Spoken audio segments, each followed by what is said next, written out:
They simply call it Ground Zero for Hurricane Katrina, a once idyllic Mississippi neighborhood 80 miles east of New Orleans. Once an eclectic and racially harmonic mix of middle-income folks, along with those who could afford million-dollar beach homes. This Gulfport, Mississippi neighborhood is now only a vast field of physically worthless things, containing little reminding us of the hundreds of families who lived in this once quiet hamlet that now angrily laps at the shores of the Gulf of Mexico. You've now got to be wondering how many died here. We're simply told many.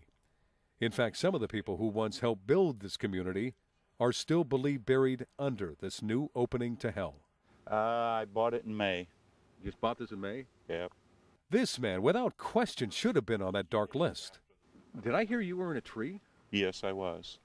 It's that one right there with the limbs all broken off at the top, right at the ridge of the house. Over there? Yeah, right at the corner. Mike Spencer, a retired psychiatric nurse, rode out the storm, survived by hanging on to the thin branches of a tree next to his home for 12 hours.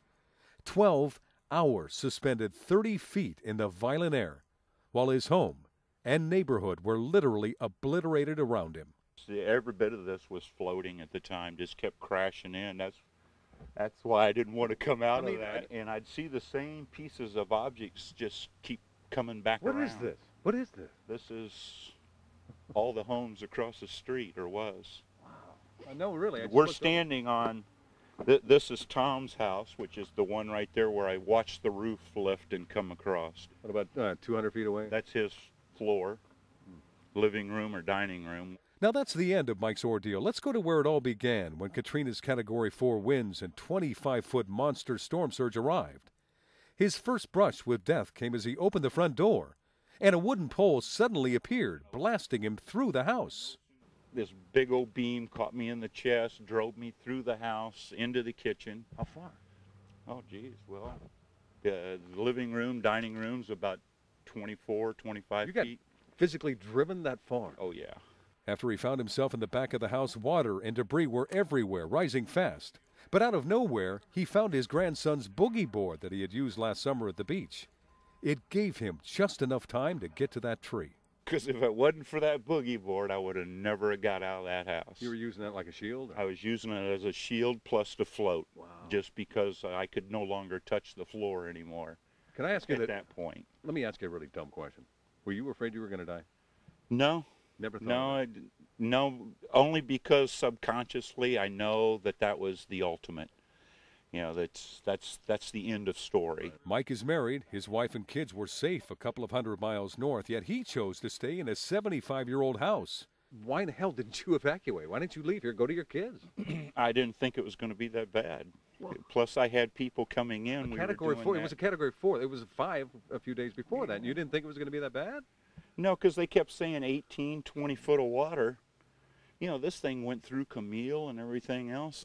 By the way, throughout our visit, he laughed. Your house is kind of here. Yeah, partially. Yeah. And laughed.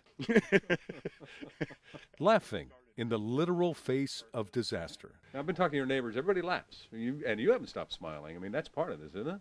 It's got to be, then. It is now, but it's just what keeps me going. Mike has been spending the past 2 months coming back home, picking through the lumber yards in his and his neighbors' yards, finding little. By the way, we'll have to send a copy of the story to Mike, which is ironic considering that the dish is still standing. Look at that camera. Give somebody some piece of advice for the next hurricane that comes into their area. My next one, there can be a thunderstorm in Cuba, and I'm gone.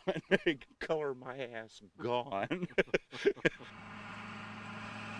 He now finds solace at the beach, just a couple of blocks away, part of a 26-mile-long stretch of sand that rims so many wonderful and terrible memories.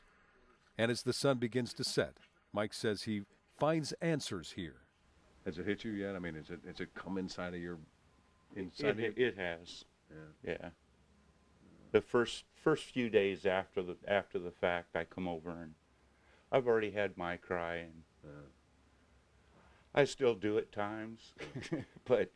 In high definition, Dave Barker, Voom, HD News, Gulfport, Mississippi.